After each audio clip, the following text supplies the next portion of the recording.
तैयारी 2 साल की होती, मैं बता दे रहा हूं, कोई कुछ भी कहे, तैयारी 2 साल की होती है। पहले साल सारे कॉन्सेप्ट को तैयार करना, और दूसरा साल उससे भी जरूरी, जो दूसरे साल वाला प्रोजेक्ट नहीं करेगा उसका सिलेक्शन नहीं होगा। सुन लो वो क्या है, प्रिपरेशन की प्रैक्टिस।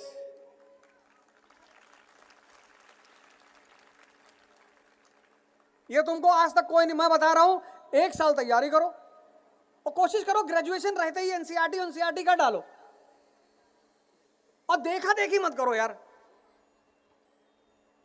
तुम्हारे मन में इच्छा हो रही है, तुमको लग रहा नहीं मुझे करना चाहिए, मैं करूंगा। वैसे तो आईएएस की तैयारी सबको करनी चाहिए, और 2 अटेम्प्ट देने चाहिए बस। पहला अटेम्प्ट हो गया, बहुत अच्छा, बहुत अच्छा, वेरी गुड। नहीं हुआ, दूसरा अटेम्प्ट दे दो। अगर दूसरे अटेम्प्ट में रुकते हो तो फिर कोई ना कोई काम शुरू कर दो। सिर्फ 4 घंटे प्रैक्टिस करने की जरूरत रहेगी, उसके बाद बस। मतलब पिछले 25 साल में मैंने इतने प्रयोग किए, कोई लड़का टीचिंग कर रहा था, कोई डॉक्टर की प्रैक्टिस करने लगा, कोई लॉयर हो गया, और सबका सिलेक्शन हुआ। 10-10 साल मत बैठो। और एक बात, 25 साल उम्र हो जाए ना तो पिताजी से पैसे मत लिया करो, चाहे तुम्हारा बाप अरबपति क्यों ना हो।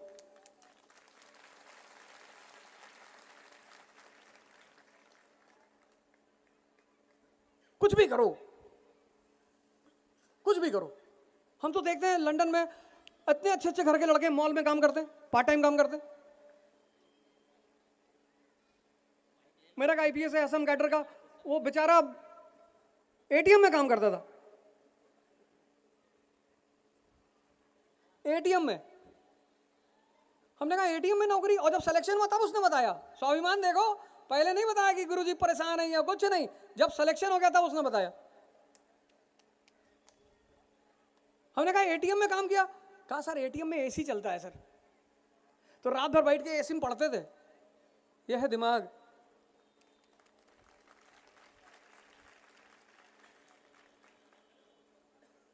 आदमी समझ के ही तो खाता है।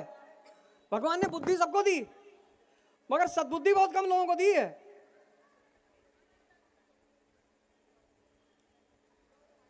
तो ठीक है, तुम अपना एक टारगेट बना लो कि साहब आईएएस बनना है, 2 साल प्रिपेयर कर लो, 1 साल पूरा कॉन्सेप्ट तैयार करो। घबराने की कोई जरूरत नहीं, कोई जरूरत नहीं। कभी भी तुम्हें कोई दिक्कत आए, कोई परेशानी हो, जिंदगी मुश्किल में लगने लगे, चारों तरफ अंधेरा छा जाए, आकर अवध ओझा से मिलना। कोई यहां जिंदगी में, और मालिक से हमेशा कहना कि प्रभु संघर्ष ना खत्म हो प्रभु। देखो हमारे माननीय प्रधानमंत्री जी 3री बार पीएम बनने जा रहे हैं, संघर्ष नहीं है।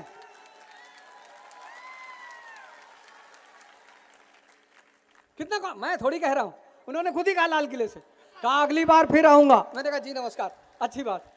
क्या कॉन्फिडेंस है 70 साल की उम्र में। यहां 17 का आदमी कह रहा गुरुजी बहुत डिप्रेशन में है सर। तुमको क्या हो गया?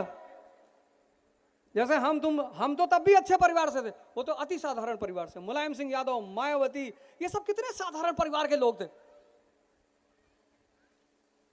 अगर तुम इन लोगों का इतिहास देखो, ये लोग बहुत साधारण, अति साधारण परिवार के लोग, लेकिन हिम्मत, साहस, लड़ाई, ये भागे नहीं। तुम राजा भी बनना चाहते हो, कहते हो भैया लड़ाई ना हो, मास्टर जी ताबीज मिलेगी। और चौथा काम करना ही है। जीवन, मैंने कहा शुरुआत में, संघर्ष है। वो तुम्हें एहसास होगा, अभी थोड़ा सा और बड़ा हो गए तो एहसास होगा। जब तुम क्लास 10th में थे तो पापा मम्मी क्या कहते थे कि बेटा 10th के नंबर बहुत इंपॉर्टेंट होते हैं, बहुत। और तुम्हारी वो बरेली वाली मौसी का लड़का 98 लाया था, अब तुम मर मर के 98.4 लाए। फिर माँ बाप ने कहा कि 12th आखिरी पढ़ाई है बेटा, 12th आखिरी। फिर तुम जूझे 12th में पढ़े, फिर 12th के बाद तुम आ गए कंपटीशन में, फिर आईआईटी क्वालिफाई कर लिए। तुमको लगा कि यार हम तो इंद्र के सिंहासन में बैठ गए।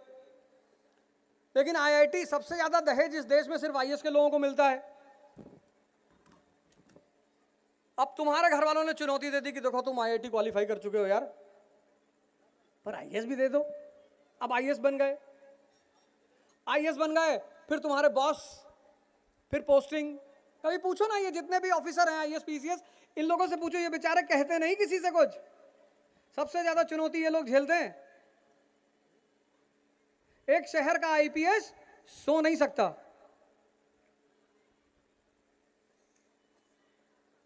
पूरे शहर की जिम्मेदारी, सुरक्षा। अभी तो बड़ा मौज कर रहे हो तुम, कल जब आईपीएस, इस जीवन में संघर्ष कभी खत्म नहीं होगा। फिर संघर्ष से निपटने के लिए क्या करना है? शक्ति पैदा करनी है। शक्ति कहां से आएगी? योग से, ध्यान से। आज के युवा की जो सबसे बड़ी दिक्कत है, वो बिना शक्ति के संघर्ष कर रहा है, तभी तो गुटखा खा रहा है। बादाम वाला तेल लगा रहा है, बादाम वाला शैंपू लगा रहा है, बादाम वाला साबुन लगा रहा है, खा रहा गुटखा, डीओ लगा रहा है।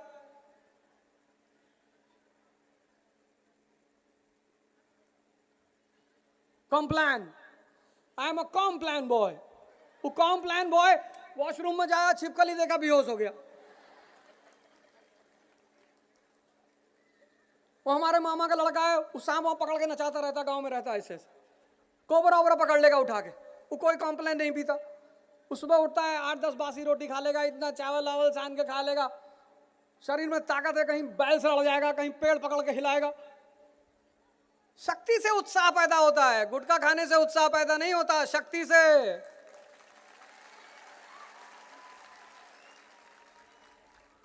कोई खैनी खा रहा है, काहे खा रहा हो भैया? सर ये बीवीसी है।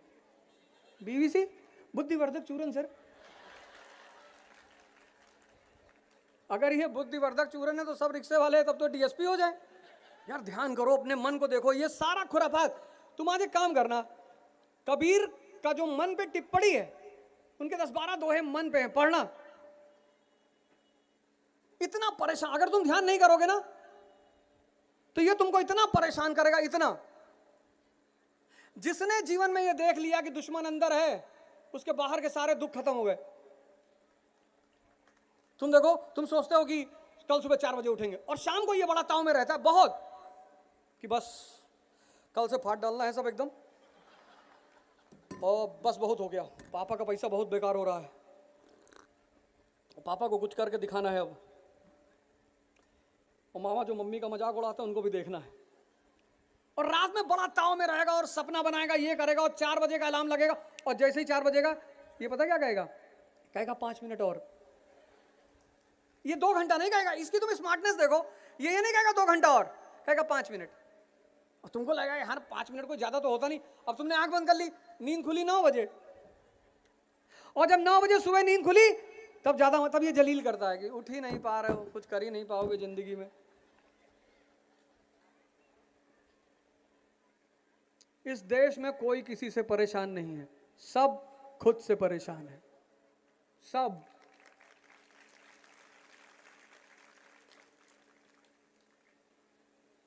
तुम्हारा ड्राइवर तुम्हारे हाथ में है ही नहीं।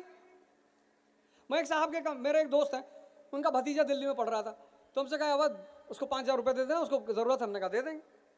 गए देने कमरे पे, तो हल्दी शहद वहद मुंह पे लगाया हुआ था। तो हम देखे उसको, तो हमने कहा कि जल गए क्या? कहा नहीं अंकल, वो, हमने ये क्या लगाए हो? कहा हल्दी और शहद लगाए हैं। मैंने कहा क्यों? कहा वो चाचा चमक आती है। तुम पैसा हाथ में लिए थे, उसको जेब में डाले, फोन मिलाए अपने दोस्त को, हम कहीं 10,000 साल तक चपरासी नहीं बनेगा, आईएएस तो बहुत दूर की बात है, और इसको हम 1 रुपया नहीं देंगे। कहे अरे अवध क्या हो गया यार? अरे मैंने कहा इसका आधारभूत सिद्धांत ही खराब है, शहद खाने की चीज है, मुंह पे लगा रहा है। ये लाइट जल रही शहद लगाने से जल रही है, इसमें पावर जनरेट हो रहा है। अगर चाहते हो चमको तो शक्ति पैदा करो, शक्ति। सुबह उठ नहीं पा रहे हो, दूसरों को देश दे रहे हो, माँ बाप से कह रहे हो तुमने हमारे लिए क्या किया? तुमको पाल पोस कर इतना बड़ा कर दिया, अगर 5 साल की उम्र में सड़क पे छोड़ देते तो भीख मांगते और दूसरों की गाड़ी साफ करते।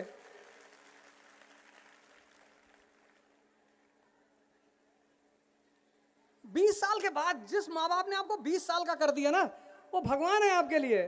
उसके बाद अपना साम्राज्य खुद बनाइए। अगर आप अपने आप को सिकंदर समझते हैं तो आप अपना साम्राज्य खुद बनाइए, शक्ति पैदा करिए।